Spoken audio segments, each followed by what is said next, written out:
Hola, bienvenidas, bienvenidos a Con Voz Propia, el primer programa de la televisión abierta que se ocupa de la agenda de género y que hoy nos traerá una temática bien particular y a la que prestarle muchísima atención. Vamos a hablar de abuso sexual infantil. Lo haremos de alguna manera en primera persona, pero también con la presentación y el trabajo que se está haciendo por un proyecto de ley para que estos crímenes, para que estos delitos sean imprescriptibles en la República Argentina. Y además vendrá, como cada semana, Cami Haddad para traernos un nuevo capítulo de Es Bueno Saberlo. ¿Y saben qué es bueno saber en el día de hoy? ¿Cómo podemos hacer para llevar adelante tratamientos de reproducción asistida? ¿Cuál es la ley que en la Argentina está vigente y cómo funciona esa ley para que las personas que así lo deseen o lo necesiten puedan llevar adelante la reproducción asistida? Pero antes de todo esto, noticias. La primera de ellas dice que la mujer asesinada en Necochea recibió 2 disparos. Fue hallada asesinada el domingo pasado en su casa de la localidad bonaerense de Necochea. Recibió 2 balazos, uno de ellos en la cabeza, el otro en el abdomen. Este último fue a quemarropa, de acuerdo a los resultados preliminares de la autopsia. Natalia Bandiera, de 43 años, fue atacada por Guillermo Farías, de 44, con un arma calibre 38. Luego de ello, el hombre se atrincheró durante 4 horas hasta que se entregó a la policía. El fiscal de la causa confirmó que el femicidio fue cometido frente a 2 niñas que estaban en esa casa, una de ellas de 12 años e hija del atacante, quienes relataron la secuencia de los hechos. Tras su detención, el hombre quedó alojado en la comisaría primera de Necochea, imputado por el delito de homicidio agravado por el vínculo y por femicidio y tentativa de homicidio agravada por ser cometida contra un funcionario policial. En América, las mujeres viven más que los hombres. Un informe de la Organización Panamericana de la Salud determinó que en el continente americano, 1 de cada 5 hombres muere antes de los 50 años. Su esperanza de vida es de 5.8 años inferior a la de las mujeres. De acuerdo al estudio, esto se debe a que los roles, normas y prácticas de género impuestos socialmente a los hombres refuerzan el abandono de su propia salud física y mental. Las diferencias en la mortalidad masculina y femenina comienzan a surgir alrededor de los 10 años y aumentan rápidamente a partir de los 15, cuando predominan entre los hombres las causas violentas de muerte como homicidios, accidentes y suicidios. Encuentran a una mujer muerta en un pozo ciego. Una mujer de 36 años fue asesinada a golpes y semienterrada en el pozo ciego de una finca en la ciudad salteña de Tartagal, crimen por el que fue detenido el encargado de esa propiedad. El hecho, que ocurrió el sábado, comenzó a investigarse tras la denuncia del hijo del dueño de la propiedad, que encontró al encargado con el torso desnudo y manchado con sangre. También vio que había en la casilla una mujer desnuda y con algunos signos de violencia. Al llegar la policía, el encargado les dijo que la mujer se había retirado del lugar, pero durante el rastrillaje la encontraron en el pozo ciego, por lo que fue detenido por el delito de femicidio. Hombre abusa y embaraza a su hijastra adolescente. Un hombre de 40 años fue detenido en la localidad bonaerense de General Madariaga, acusado de abusar sexualmente y en reiteradas oportunidades de su hijastra de 13 años, quien padece desnutrición y un retraso madurativo. Como consecuencia de los abusos, la joven se encuentra embarazada de 4 meses y en riesgo su salud. La denuncia fue radicada en la comisaría de la mujer y, según los primeros datos de la investigación, el hombre abusaba de su hijastra, que padecía un cuadro de desnutrición, pesaba menos de 30 kilos y lo hacía desde hacía varios años. El padrastro del adolescente se encontraba prófugo, pero fue detenido el domingo por la noche. 6 personas irán a juicio por la joven asesinada en Salta. El juicio por el femicidio de una adolescente salteña que fue torturada y violada reiteradas veces y cuyo cuerpo fue hallado en las márgenes de un río en la ciudad de Salta en 2017, se llevará a cabo entre el 2 y el 28 de febrero próximos, según fuentes judiciales.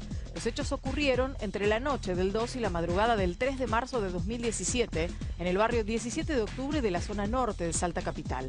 Allí mantuvieron a Daniela Guantay, de 17 años, amarrada a una silla mientras sus agresores le reclamaban por haberles robado droga. La víctima, que se encontraba bajo los efectos de estupefacientes, comenzó a recibir torturas y abusos de todo tipo, como por ejemplo seccionarle sus extremidades hasta matarla. Y vamos a hablar del tema que nos convoca en el día de hoy, un tema aberrante, un delito aberrante, y se intenta, a partir de un proyecto de ley presentado del cual vamos a estar hablando, que no puedan prescribir estos hechos en la República Argentina. Estamos refiriéndonos al abuso sexual infantil. Un informe con voz propia.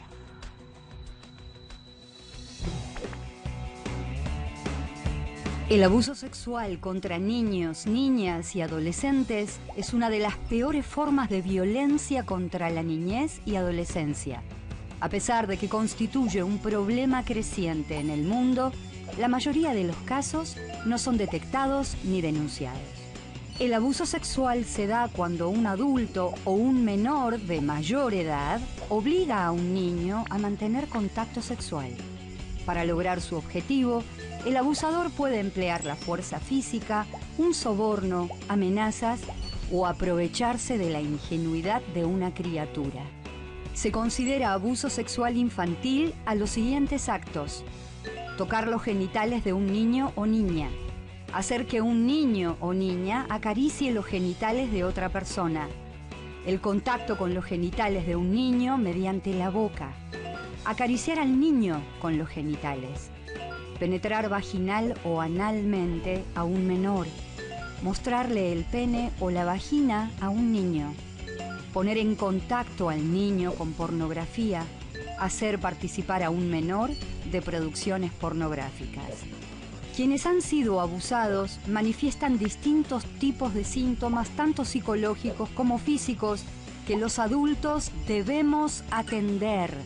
Además, debemos tener en cuenta que 1 de cada 5 mujeres y 1 de cada 10 varones fueron víctimas de abuso sexual durante la infancia. Este es un delito al cual no podemos darle la espalda.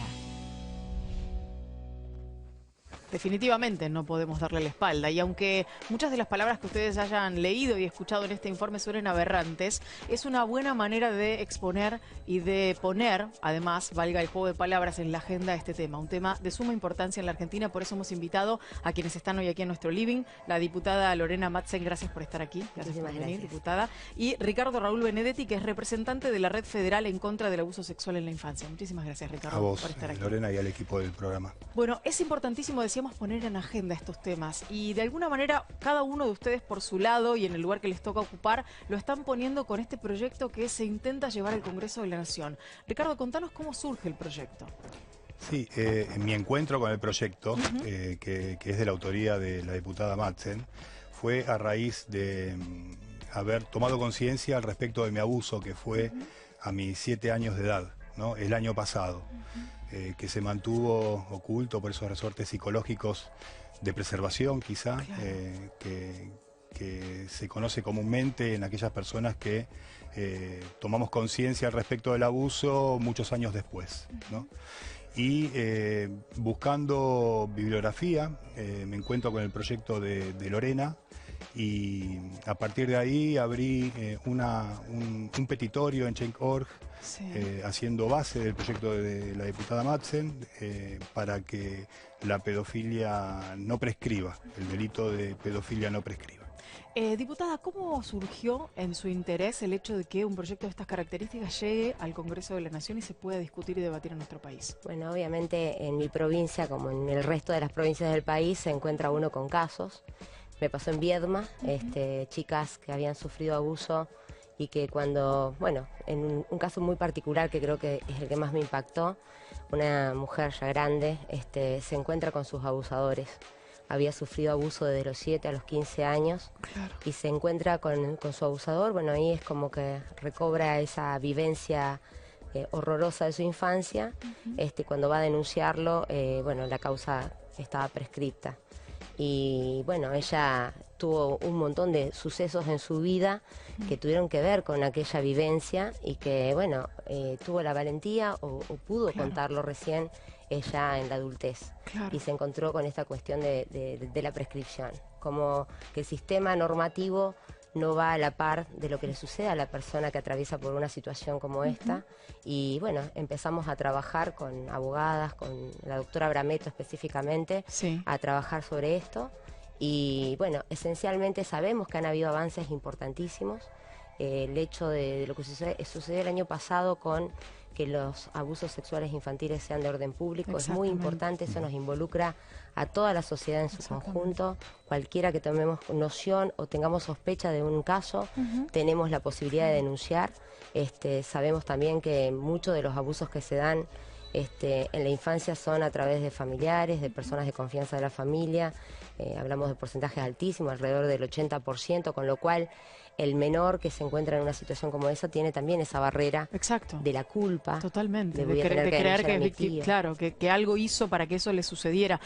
Yo quiero detenerme un instante en esta cuestión, ¿no?, de la importancia de que sea imprescriptible un delito de estas características, a partir de lo que contaba recién Ricardo, ¿no?, de la cantidad de tiempo que uno necesita para correr ese velo que hace que se transforme en imposible contar lo que pasó. A vos te llevó muchísimos años. ¿Te has encontrado con otra gente en esta red que conformaste o de la que formás parte, a la que le pasó lo mismo que a vos? Sí, así es. Y con el mismo cura que nos agredió sexualmente, ¿sí? Con otra sobreviviente, Julieta Añasco. Ese fue mi primer contacto con las organizaciones de sobrevivientes de abuso sexual en la infancia. Cuando tomo conciencia y me viene como un tsunami de recuerdos, el abuso fue al leer una nota que estaba viendo al respecto de curas y personas por parte de la Iglesia Católica que habían sido denunciadas por abuso sexual y que no habían tenido condena. Ahí leo el nombre del cura Ricardo Jiménez, el cual fue quien abusó a mis 7 años de edad, ¿no? Y comenzaron los recuerdos. Fue como un disparador esa nota que estabas leyendo. Esa nota fue un disparador, fue en un momento particular. Una semana antes habíamos ido con mi familia a Luján. Claro. O sea, aguardamos un instante cosas, que vamos a resolver un tema con tu micrófono para que te podamos escuchar bien. Ahora sí, ahí estamos, ahí estamos. ¿Me decías? ¿Habías ido con tu familia a Luján? Sí, habíamos ido con mi familia a Luján una semana antes. Habíamos rememorado algunas cuestiones en relación a la iglesia, y en mi caso particular habían aparecido algunas pulsaciones de la memoria que hicieron el contexto como para que lea la nota y pueda reflotar toda esa memoria guardada bajo llaves durante tanto tiempo, ¿no? Y en aquel entonces, en el año 1974, hoy los televidentes me ven como adulto contando una historia, pero les pido que se sitúen en mi condición de niño de 7 años. Y en esa época. Y en esa época, en esos años, a punto de tomar la comunión, ¿no? Fue bastante choqueante y paralizante la situación, ¿no? En mi primera confesión para la toma de comunión, ya el cura abusó de mí con tocamientos impúdicos, tomando como base de acercamiento el consultarme sobre las malas palabras que decía y al respecto de esas malas palabras, explicándome él como estrategia para el acercamiento que se referían a enfermedades de los genitales y demás, y ahí aprovechaba para tocar. Ricardo, ¿y era una persona de confianza familiar? ¿Era una persona cercana a tu entorno? ¿O era simplemente por el respeto de ser el sacerdote de esa iglesia a la que vos ibas para tomar tu primera comunión? Esa iglesia, la iglesia Santa Clara, era del colegio Santa Clara, donde mi familia tiene una historia en ese colegio, porque mis 2 hermanos mayores fueron ahí. O sea, mi madre hasta ese entonces era de la Acción Católica. Había una tradición con ese colegio, que era el colegio del barrio, aparte, ¿no? Y en ese contexto me tocó ser la víctima de esa agresión sexual, y me resultaba como imposible verbalizarla. o comunicarla. Claro. ¿Y a justamente quién, por además, ese contexto, ¿no? Y a quién contárselo, ¿no? Y el tema es a quién.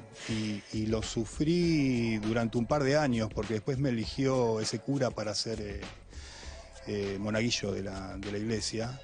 Y nada, se daban situaciones complejas que las mantuve enterradas durante mucho tiempo. Primero quiero agradecerte la valentía por contarlo y hacerlo públicamente, porque de esta manera también podemos visibilizar lo que significa para muchísima gente que ha sufrido abuso sexual infantil. Estamos transitando de alguna manera en el mundo la lucha contra el abuso sexual infantil con campañas y demás. Y quiero preguntarle a la diputada, ¿qué puede significar la aprobación de una ley o de un proyecto de ley como el que usted ha presentado para cambiar este estado de situación? Esencialmente el acceso a la justicia, ¿no? Porque una cuestión tan formal como la prescripción, los plazos legales tan fríos, ¿no? La letra de la ley tan fría, a la par de lo que le pasa a la persona que transcurre por una situación como esa. Yo también digo, Ricardo es un valiente, pero realmente que él tenga este valor hace que otros se animen. Esa amnesia defensiva que les da, él dice, está estudiado además. Digamos, hay cuestiones psicológicas que tienen que ver cuando padeces una situación como esta, que no va de la mano con lo que pasa en la ley. Hay que encontrar una armonía, claro, entre la legislación y los hechos reales, y sobre todo poner en vigencia ese principio, digamos, de que ante todo el niño o la niña o adolescente tienen la prioridad, claro, y que realmente cuando se cometen este tipo de delitos estamos afectando los derechos humanos, estamos afectando a toda nuestra sociedad y nos involucra a todos, ¿no? Definitivamente. ¿Cuál ha sido la receptividad que tuvo su proyecto y en qué estado está? ¿En qué estado se encuentra en este momento? Además estamos en un momento bastante especial, ¿no? Con cambio de legisladores en el Congreso de la Nación, así que ¿cómo está? Bueno, tenemos ahí un poco la biblioteca dividida. Obviamente hay quienes digamos, ponen por encima de esto que hablábamos el principio de legalidad, el tema de que tiene que haber un plazo para juzgar a una persona. Pero nadie no se tiene nunca la mirada hacia la víctima. Claro. Y esencialmente yo creo que lo que ocurre en el sistema es que no están coordinadas todas las acciones. Si bien han habido avances importantísimos, sí, la ley de protección integral de los niños, niñas y adolescentes ha sido de suma importancia, como hablábamos antes de que sean declarados de orden público también. La ley Piazza creo que dio un principio de salubridad en el sistema para con estos niños, niñas y adolescentes, pero bueno, no fue suficiente, por eso posteriormente tuvo una modificación muy importante que permite a quien cuando ya está en posición o con posibilidad de contar lo que le sucedió pueda hacerlo. Quedan afuera muchísimos casos de quien haya hecho la presentación de la denuncia previamente a la sanción de la ley. La única vía posible que nosotros le vemos de realmente encontrar, sanar nuestra sociedad de este tipo de cosas, que hay que decir también, contextualizar. Antes era como más típico que una niña se case, era más típico, digamos, que un adulto esté con un adolescente. Con un adolescente, exacto. Tenemos nuestras familias formadas de alguna manera con esos preceptos, ¿no? Totalmente. Pero bueno, los tiempos han cambiado y las cosas, bueno, afortunadamente, han mejorado en ese aspecto. Pero digo, está trabado, digamos, está trabado. El proyecto está en la Comisión de Legislación Penal. Es decir, que no tiene todavía ni siquiera un dictamen como para poder llevarlo al recinto y efectivamente poder empezar a tratarlo. Por eso también es importante la convocatoria para change.org, para que las firmas signifiquen un peso específico propio a la hora del tratamiento, ¿no? Así es. La pueden encontrar, el petitorio lo pueden encontrar en change.org con el hashtag pedofilia sin prescripción. Y para aquellos legisladores que están a lo mejor dudando al respecto de este proyecto de ley, sepan que los sobrevivientes de abuso sexual en la infancia sabemos que el abuso prescribe cuando se obtiene justicia. No antes.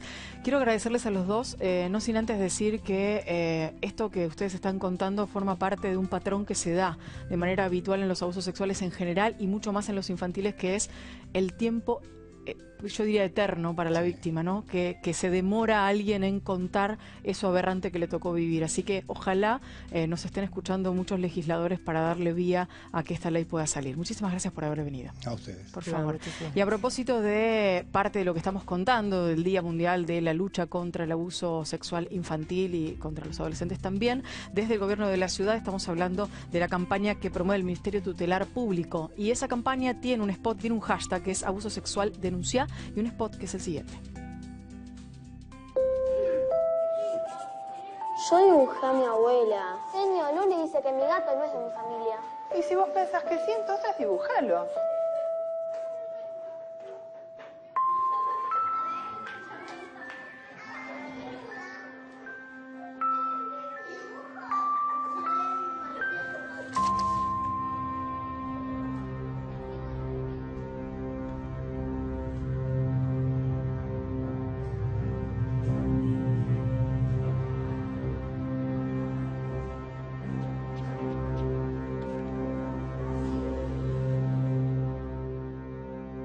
El 80% de los abusos sexuales contra niñas, niños y adolescentes son cometidos por familiares o personas conocidas de ellos. Si crees que una niña, niño o adolescente está siendo víctima de abuso sexual, no dudes. Denuncia. Abuso sexual, denuncia. Abuso sexual, denuncia.